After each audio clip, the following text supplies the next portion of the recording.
навиди бомдодии از رادیو آزادی که امروز 25 می و در آغاز باز یک هفته نو تقدیم شما بینندگان عزیز می شود. امیدوارم روزتون بابرار باشد. ساعت به وقت پرگر است و هفته صبح و قبل از تقدیم خبرها من به همه شما بار دیگر عید سعید فطر رو تبریک میگویم که دیروز تسجیل کرده شد و ما از شما بینندگان عزیز روزی در روز نوارهای زیادی دریافت کردیم که حال و هوای عیدانه را نشان میداد و از روی امکانیت بیشتری آنها را در آزادی ویدیو نشر کردیم. باید بگم که بیشتری نوارها از روسیه بودند و از شما مهاجران عزیز که میگفتید بعد انجام کارانتین الکی به کار برگشتید و زندگیتون به مجرای اول خود بازگشت و ما از این بنیاد شدیم و همین گونه منتظر همکاری با هر یکتان. و حالا رو میارم به خبرها. دیروز در مرزی تاجیکستان و قرقیزستان زدوخوردی مسلحانه صورت گرفت. مقامات تاجیکستان گفتند یک سرباز قطاری زخمی شده است. خدمات دولتی مرزبانی قرقیزستان میگوید از طرف آنها کسی آسیب ندید. حادثه در بین جماعت واروغ و نویه بودکند رخ داده است. مرکز مطبوعات نیروهای مرزبانی کمیته دولتی امنیت ملی تاجیکستان در اظهارات رسمی گفت مناقشه بعد آن سر زد که چوپانهای قرقیز 24 می در حدود دهه پل آفتاب رویه جماعت واروغ وارد قلمرو تاجیکستان گردیده به مناقشه نوبتی با ساکنان نزد مرزی دست زدند. به اطلاع منبع ساکنان دهه پل آفتاب رویه از چوپانها خواستند تا حدود دهه را ترک کنند. جانب قرقیز به جای رویه اجرای سازشنامه‌های دو جانبه که علامتگذاری را در منطقه بحثی مشخص میکند به محل حادثه نیروهای علاوگی سرحدبانان را سفربر کرده به سوی ساکنان بیسیلوی دهه پل آفتابرویه از یراق آتشفشان تیرپرانی نمود.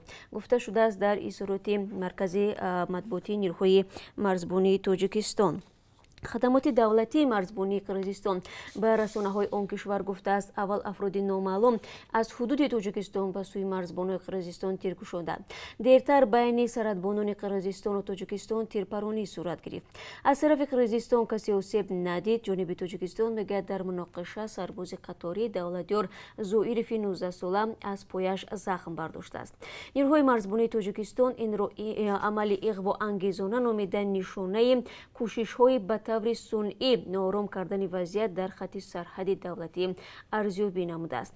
مقامات گفتند چنین برخورد میتواند واکنش جوابی را از جانب ساکنان نزد سرحدی تاجیکستان در این منطقه حساس برانگیزد. هر دو طرف اعلام کردند که نمایندگان اداره‌های مرزبانی تاجیکستان و قرقیزستان ملاقات کرده سبب‌های سر زدن حادثه را تحقیق دارند. وزارت کارهای داخلی تاجیکستان درباره خسارات رسیده از سوختار در بازار مرکزی شهر توس معلومات داد. به نوشته وزارت شامی روز 24 در بازار مرکزی این نوعیه در مساحت 800 متر مربع سوختار به عمل آمد. برای خاموش کردن آتش 11 عدد نقلیات سوختار نشانی و آبکشان از قسم‌های مستقل خدمات دولتی آتش نشانی سفربر کرده شده. آتش ساعت 8 بیگاه خاموش کرده شد. در نتیجه سوختار دو سرای فروشی محصولات خواجگی قشلوق 12 مغازه خوراک در نقطه فروشی محصولات خواجگی ضرر دیده. زیاده از 30 دکان سودا از کام آتش نجات داده شد. همزمان خطر پنشوی آتش به بیناهای امانت بانک و اگروینویس بانک که در شفت بازاری مذکور قرار داشتند پیشگیری کرده است. سببهای سر زدن حادثه سوختار از روی خلاصه پیشکی رسیدگی نقل‌های برقی بوده. از روی این قضیه پرونده جنایتی آغاز شده مورد تفتیش قرار داده شده است. طبق گزارش رسمی دو ماشین آتش نشانی نوعه شهر توس دیروز نتوانستند که علنگه آتش را خاموش کنند و ماشین‌ها از نوعه ناصری خسرو و قبادیان دعوت شده است. از حکومت نویه میگویند که دیروز در بازار استراحت بود و هوا در نویه نزدیک 37 درجه گرمی را تشکیل میکرد. از این رو در خاموش کردن علنگه آتش مشکل پیش آمد. امروز قرار است یک ملاقات با صاحبکاران برگزار گردد و همکاران ما این موضوع را پیگیری خواهند کرد. وزارت تندرستی تاجیکستان خبر داد که در شبانه روز گذشته 191 نفر دیگر به کرونا ویروس نو گرفتار شدند و شماره عمومی بیماران روز 24 می به 2929 کس برابر گردید. به اطلاع رسمی تعداد شفا یافتگان به 1301 کس و وفاتگان به 46 نفر رسیده است. اما بر اساس فهرست غیر رسمی که در اینترنت نشر می شود شماره جانباختگان از کرونا ویروس و ارتیاب 6 تقریبا 100 کسی صبح شده است. این فهرست را بر اساس خبری رسانه‌ها، شبکه‌های اجتماعی و اطلاع نزدیکان فوتیدگان تهیه می‌کنند. با توجه به این بعضی از متخصصان و تعداد زیادی از مردم به درستی امور رسمی شبهه دارند و میگویند ممکن است تعداد گرفتاران و تلفات از بیماری در تاجیکستان زیاد باشد. همه روزه در شبکه‌های اجتماعی نیز کاربران درباره مرگ نزدیکان و همکاران خود گزارش میدهند. مقامات میگویند حال حاضر در شفاخانه‌های سراسر کشور بیش از 2700 نفر زیر نظارت پزشکان هستند. در آخر هفته گذشته تاجیکستان دو چهره سرشناس کشور را از دست داد. نخست منیر حکیم و نطاق معروف تلویزیون تاجیکستان روز 27 می در سن 63 سالگی درگذشت. طبیبانش گفتند که او گرفتار التهاب شش بود. خویشاوندانش به رادیو زاده گفتند که منیر حکیم و اول ماه می بیمار شده، اول در خانه و سپس در مرکز طبی به نام کریم احمدов معالجه می گرفت. منیر حکیم و سالهای طولانی در تلویزیون‌های دولتی تاجیکستان کار کرده و از نطاقان مراسم و جشن‌های دولتی بود. همچنین جورابک نظری دانشمند و وزخان معروف توجیک روز 24 می در 74 سالگی درگذشت. او و عضو خانواده‌اش چند روز به این طرف در شفاخانه استقلالی شهر دوشنبه بستری بودند. نزدیکانش گفتند جورابک نظری سالهای آخر از بیماری قند رنج می‌برد. مراسم دفنش بعد از ظهر یکشنبه در آرامگاه لوچو دایر گردید. امام علی رحمان رئیس جمهوری تاجیکستان با صدور یک فرمان قدرالدین فقیرزاده را رئیس نویه تاجیک‌آباد تعیین کرده است. رئیس پیشین این نویه کوهستانی غیرتشاه محمد شاهزاده روز 23 می درگذشت. بنا به گزارش‌ها او به بیماری راه‌های نفس گرفتار شده بود و مراسم دفنش در دایره محدود و با رعایت معیارهای دفن قربانیان بیماری کووید 19 صورت گرفته است. فرمان رئیس جمهور درباره تعیین رئیس نوی تاجیک‌آباد روز 23 می در صحیفه رسمی پرزیدنت تاجیکستان نشر گردید. آخر هفته گذشته منصبداران قصر سفید ابراز داشتند که از آببازی و آفتابخوری مردم زیاد در ساحل‌های آمریکایی نگران میباشند، زیرا مردم فاصله را نگه نمی‌دارند. در آمریکا شماره فوتیدگان از کرونا ویروس از 97,000 نفر بیشتر شده است.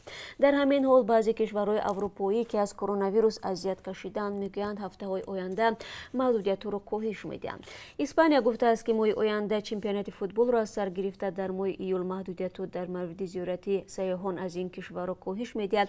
دیروز مسلمانان سراسر عالم عید فطر را با نظر داشت محدودیت‌های زیادی تجلیل نمودند. در مسجدهای مقدس شهرهای مکه و مدینه عربستان سعودی نماز عید به اشتراک عبادت کنندگان دایر گردید. در اندونزیا سر اهالی ترین کشور مسلمان نشین حکومت محدودیت سفر جاری نمود تا اینکه در 3 روزی تجلیل عید فطر مردم به زادگاهشان سفر نکنند و ویروس را به آن جای نبرند. در بریتانیا سروزیر اون کشور بوریس جانسون گفت که از 1 یون در این مکتب‌ها باز می شود. به حساب مرکز پژوهش کرونا ویروس در دانشگاه جان هاپکینز آمریکا تا کنون در سراسر عالم بیش از 5,300,000 نفر گرفتار بیماری کووید 19 بوده، زیاده از 343,000 نفر به هلاکت رسیدند. خبرگزاری آزیا پلوس درباره پرواز خاص هواپیمای شرکت یوتیر از مسکو به دوشنبه می نویسد. به قول منبع این پرواز طبق نقشه شب 24 می از فرودگاه ونوکووا صورت گرفته با خود مهاجران اخراج شده و درمانده در روسیه را به وطن آورد. خبرگزاری با تکیه به منبعش در حکومت کشور می نویسد مسافران بلیط‌ها را برای این پرواز از حساب خودشان خریداری کردند. یک منبع رادیو زودی در فرودگاه آمدن این هواپیما را به دوشنبه تصدیق کرد. به گفته منبع صبح امروز با همین هواپیما از تاجیکستان آموزگاران روس و شهروندان بندمانده روسیه بیرون آورده شدند. مقامات تاجیکستان اعلام کردند که برای بازگردانیدن شهروندان درمانده کشور در دبی هم 2 هواپیما 29 و 31 می از آنجا به دوشنبه پرواز میکند. بعدی بستن مرزها برای جلوگیری از سرایت کرونا ویروس نو به تاجیکستان پروازها در ماه مارس به کشور قطع شد و صدها نفر در دبی ماندند. گروهی از آنها در تماس به رادیو زودی گفتند که پولشون تمام شده است و نمیدونند چی کار کنند. روز 23 می 194 شهروند تاجیکستان که در ترکیه درمانده بودند توسط هواپیما شرکت ترکیش ایر به دوشنبه برگشتند. عین زمان صدها نفر شهروندان دیگر تاجیکستان در روسیه درماندند و هنوز باید بگم که خبرها درباره باز شدن مرز بین دو کشور معلوم نیست. کارگران چینی شرکت صنعتی کوهی تاجیکستان و چین میگویند یک همکاری آنها فوق‌العاده است. آنها همچنین سبب‌های اعتراض و تیراندازی در شهرک زرنیسور ولایت سوغد را به مطبوعات چین شرح دادند. حادثه 20 می اتفاق افتاد. کارگران به تورنمای رسمی فضای شرق چین گفتند دست کم 8 ماه باز معاش نگرفتند و گسترش کووید 19 نگران هستند و میخواهند به وطن خود برگردند.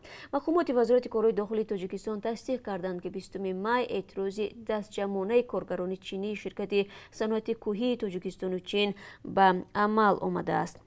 اونا گفتند حدود 60 نفر دست به کورشکنی زده به دفتر رهبران شرکت با سنگ و چوب حمله نمودند. در نواری که سامانه فضای شرق نشر کرده است لحظه های از این حمله دیده می شود و داد و فیغان کارگران شنیده می شود. در نوار دیگر صدای تیراندازی از سلاح به گوش می رسد. یک نماینده ریاست کارهای داخلی ولایت سوغد به رادیو آزادی گفت به خاطر پراکنده نمودن ناراضیان به هوا تیرخوری کرده شد. هیچ کس زخمی یا کشته نشده است.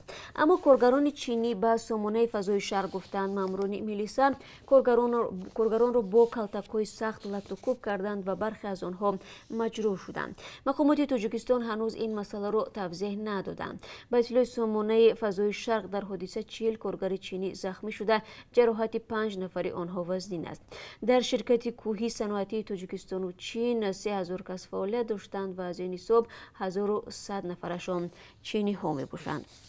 و بینندگان عزیز اکنون از قرب اسعار خارجی برای امروز میگم که از طرف بانک ملی چنین تعیین شده است $1 10 سومانی و 26 درهم است. 1 یورو کمی بیش از 11 سومانی ارزش دارد و امروز قرب 1000 روبل روسی رسای 142 سومانی و 40 درهم تعیین گردیده است. با سپاس از یکایک شما بینندگان عزیز که در این صبح بر وقت ما را تماشا کردید و با چند از خبرهای تازه تاجیکستان و جهان آگاه شدید و من بعد از 3 ساعت دیگر با شما را در همینجا منتظر خواهم بود با خبرهای تازه که به دست ما رسیده است و در دوام روز خواهد رسید.